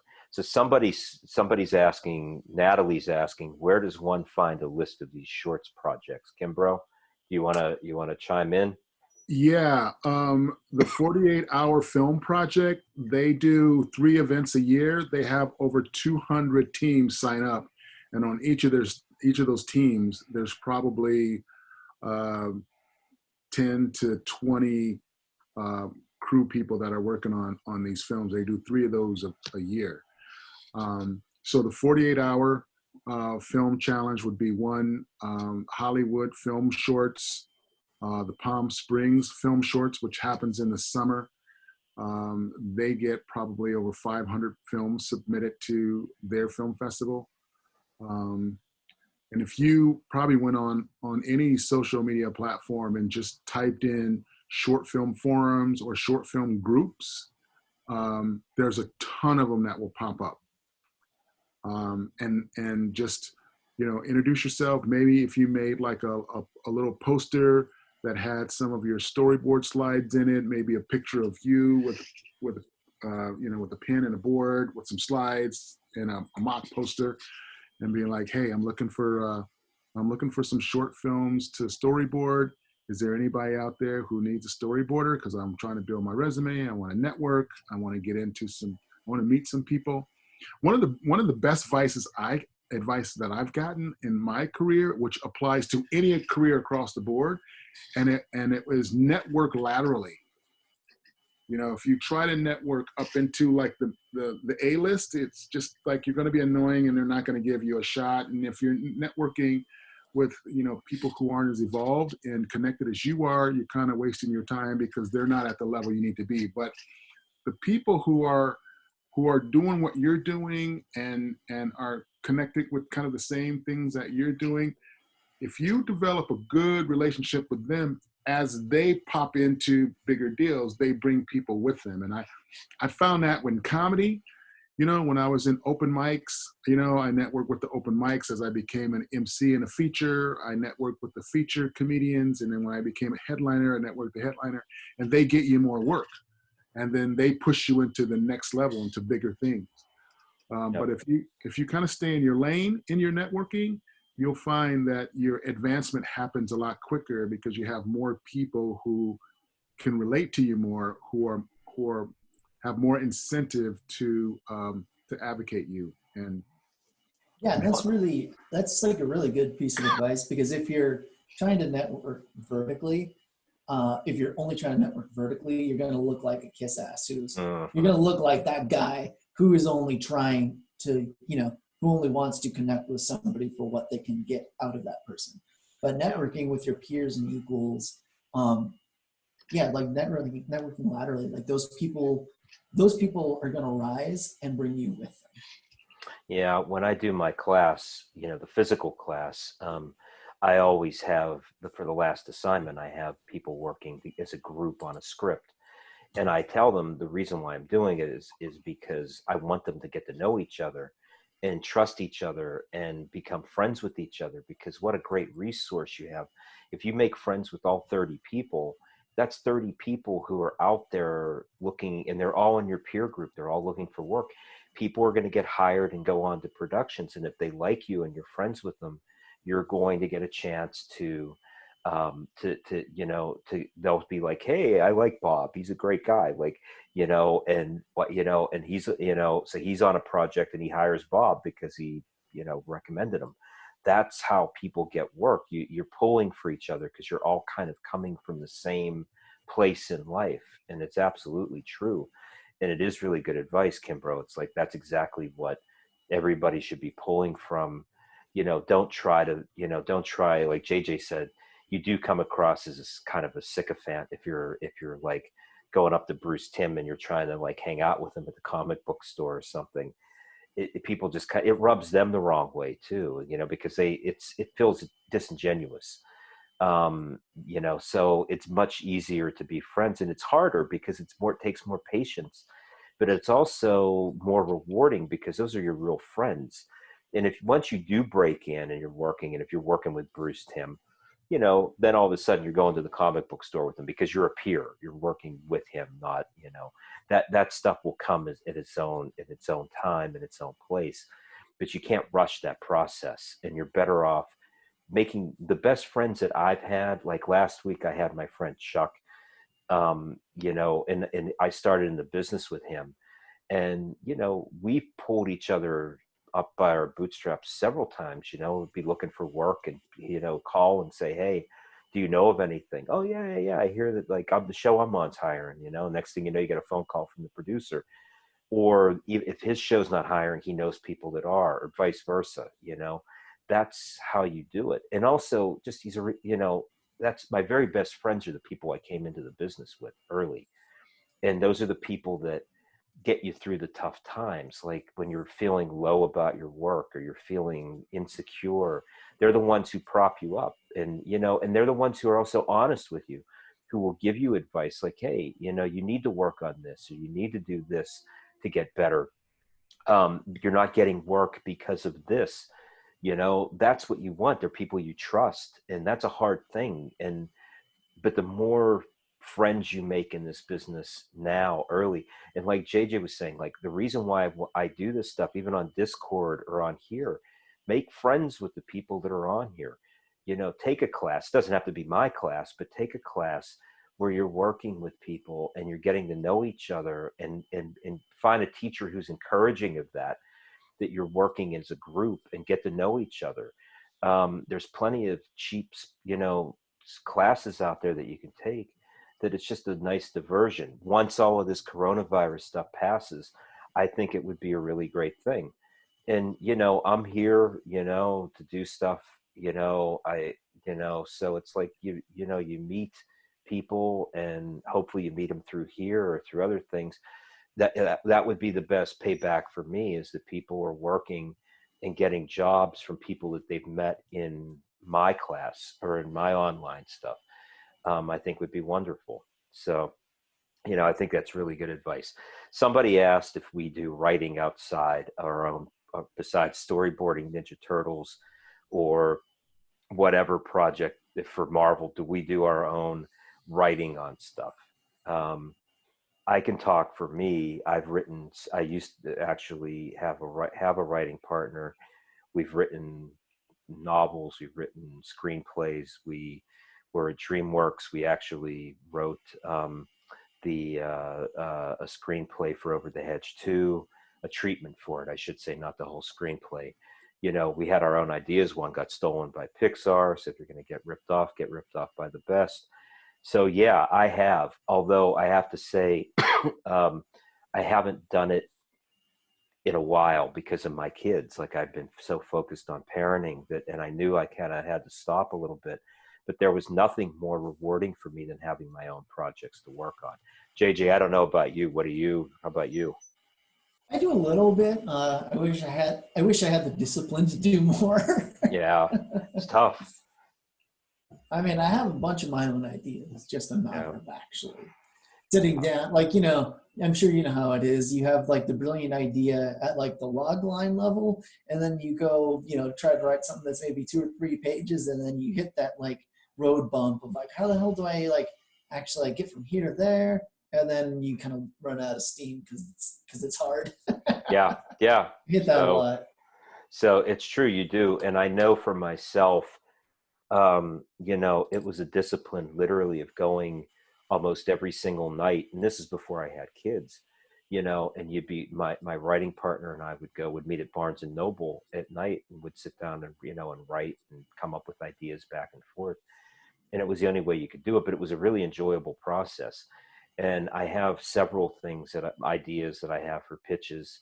I was a machine at one point. I was really enjoying it. I enjoyed it more too much, actually.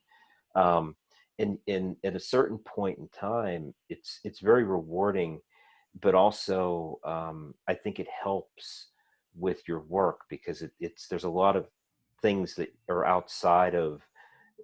You're not so myopic with the work that you're doing as a story on one particular thing. You're actually crafting other stories, and I think that helps the work that you're doing as a board artist in whatever project you're doing. I feel like the creative juices are flowing so strong that it actually filters into the work that you're doing, you know, as your day job. So Kimbrough, we got any pitch idea, what do you do to get the creative juices flowing? I like to just see what's trending, read a lot of newspaper, just, you know, if you go on any social media platform and just, you know, type in what's the top things that are trending, that's where I get a lot of my stimulation from because a lot of the jokes out there write themselves. It's just a matter of who's the first comedian who can see the obvious and grab it and do it.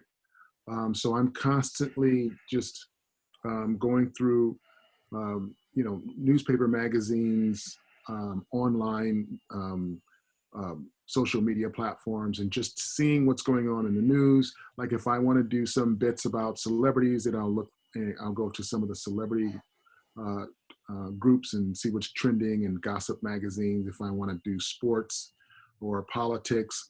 And sometimes you'll find something that's happening with in the world of celebrity that you can cross-pollinate a joke into something that's happening in politics or sports or, you know, so, you know, I find that just being open and just looking for stuff, things just happen. You know, if you've got like index cards of all these different ideas, jokes that you've tried that you can't get them to work. They just don't get a laugh. And then all of a sudden you're scanning all of these topical news items and things that are trending. And then something that happens in the world is a perfect fit for some material you've been working on for months, maybe even years.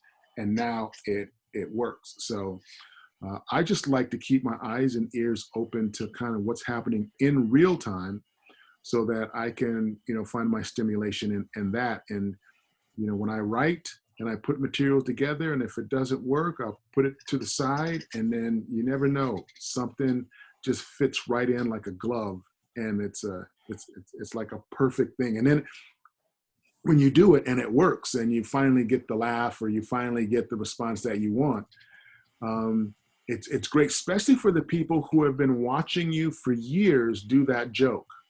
You know, there's material that I've done 30 times that never hit, but in my head, I'm not letting it go. There's something that I see that's funny about it. I just haven't figured out how to put it together or make the setup work, or maybe I'm using the wrong words in the thesaurus, or maybe the punchline isn't, you know, but there's something inside of me that just says, stick with it and just keep trying to massage it. And then all of a sudden, there's an event that happens in the world that ties into that, and people think that you are just a genius, except for the ones who've been watching you eat it. So just because you eat it doesn't mean that it's not something that is really good or valuable, because you have the opportunity to fail forward with experimenting on this material. So don't be afraid to experiment. You are your own R&D for your own brand, for your own company. Corporations give people millions of dollars just to research an idea, just to R&D and develop an idea, and at the end of it, they got nothing. So that's what you are for yourself. Don't be afraid to invest a little time and energy into R&D and your own ideas, your own concepts, your own ideals, because if you stick with it and you just fail forward on it, at some point, that failing forward is going to hit. And when it does, you're like the next Mutant Ninja Turtle, and you're off to the races. Yeah. Well, on that note, that's great advice. So on that note, I think we're gonna call it a night. JJ, you've been posting tons of links. Thank you so much. You are awesome. You are always people awesome. that I like, and people that I study, and I think are great board artists. I think you are a great board artist, and I think you're a great guy. So thank you for doing it. So I'm not kissing your ass. I'm not trying to be a sycophant. I'm just, but the nice thing about this is like going about like networking. I was on the executive board, and I met JJ on the executive board, and we hit it off. I think because we're Kiss fans, so that's why we had that natural. But the thing is that it's so nice of you to do. Like, I can't tell you how much I appreciate you when you do this stuff. Like, you're just awesome, and you do this stuff, so like willing. You're just like, yeah, I'd love to talk and help you out, and and I can't thank you enough for doing that stuff. Mm-hmm. You're just such a great guy, and Kimbrough's a great, and Kimbrough the same way. You're a great guy. It's the same thing. Like, I'm teaching, these classes, and Kimbrough happened to be a mutual friend of one of the people I'm doing seminars with Rachel Baylett. And, she recommended me. Kimbrough's a great guy. And it's like, it's all, I don't even think it's 6 degrees of separation. I think it's like 3 degrees of separation. You just meet people. The more that you put yourself out there, and I think if you're genuinely are a good person or a nice person, I think people gravitate to that. I think you attract what you put out. So, on that note, I just wanted to say, thank you for being so gracious with your time and be willing to sit down and talk to everybody. And, I think it helps people a little bit, as we kind of get to our new normal with not going outside and doing anything right now. It certainly is a nice distraction for me, and it's always nice. It's like seeing my friends, so I get to talk to you guys and hang out a little bit. So, and JJ, one of these days, when this is all over, maybe we'll fly to New York. We'll go see Kiss, their final their show in July, right, in 2021. Yeah. Oh man. So we'll go fly out there and do that and hang out. Yeah. So, but it's nice to have people that that are so gracious, and honestly, you guys are lucky. Like, JJ is he has such great advice and has such great stuff that it's somebody to really pay attention and listen to. And Kimbrough is a fantastic comedian and fantastic you know, he's a talent, and his theories about stuff blow my mind with how good, you know, all the advice is so strong and so good. And, you know, I can't thank you enough, you know, and we'll be working together on a bunch of stuff. So it's nice to have you, you know, thank you for spending some time and sharing all this stuff with people. I know they appreciate it. So it's great stuff. So is there anything you guys want to say before we leave, before we wrap up? No. Jason's like, I'm good. I'm good. I'm good. All right. Yeah. All right. Well, so I will. Happy. Thank you for having me again. Oh, you're welcome. Thanks. You know, you're always welcome. So if you want to do this, you're always welcome to do. Same thing I said to Eric. Anytime you want to show up, show up. Like, it's great to have you. So, you know. And I wanted to say, Dave, you know, thanks for having me on, and also getting a chance to sit down and pick your brain about all of this has completely and totally changed my approach on filmmaking and storyboarding. I mean, I've had films that I've done that got accepted in the Cannes Short Film Corner. I look back at them now after taking your class and seeing what you say, and there's 1,000 things I did wrong in composition and story and transitions. And I'm like, now, like those films that actually got into Cannes, I am, after taking your class, because you don't know what you don't know. Right. Like, had I known what you said in your class before I did those films, then those films probably would have gotten me some multi-million-dollar film jobs. But as it was, I just was able to walk the carpet, but it didn't go anywhere because the real people recognized that my composition wasn't there, my transitions weren't there, you know, how I cinematically told the story probably wasn't there. And if I had the chance to do it all over again, like, I probably would get some work from those films. So I just want to thank you for bringing me into your fold and sharing your knowledge, and zipping open your head and letting me learn some stuff from you. Oh, dude, it's a whole learning process. I learn as much from teaching as I do, you know, from it. It influences my work too. So it's you know, it's mutually beneficial to do the stuff. So, you know, thank you. Yeah, it's, you know, it's you don't know what you don't know. You know, it's like, and you, like I always tell people, you can't ask a question if you don't know what question to ask. So, you know, you have to inform people of what they're doing. And that's what we're trying to do here. It's like open up people's minds with, like, you know, things that you're not going to learn in a standard film school. You know, this is experience talking. And I think it says a lot more than theory. You know, theory is one thing, but experience is a much different thing.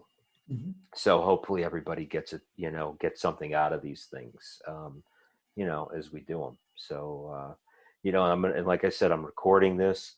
So, you know, at some point this week, I'll throw some stuff up on my website, and probably I'll talk to you, Kimbrough. We can figure out where to put it on YouTube or do whatever with it. So, you know, so we'll have stuff and we'll get it up and get it out there as well. So, you know, it's just great advice, and it's great, you know, to have you guys here. So thank you very much. So happy to be here. Thank you. Thanks. So, all right, guys. So everybody have a wonderful evening. Stay safe, stay Corona free, and we'll see you here next week. We'll talk about something. All right. Have a wonderful night, everybody. All right. Thank you. All right, guys. Have a good night. Bye. Hey, JJ. Good to see you, buddy. Good to see you too.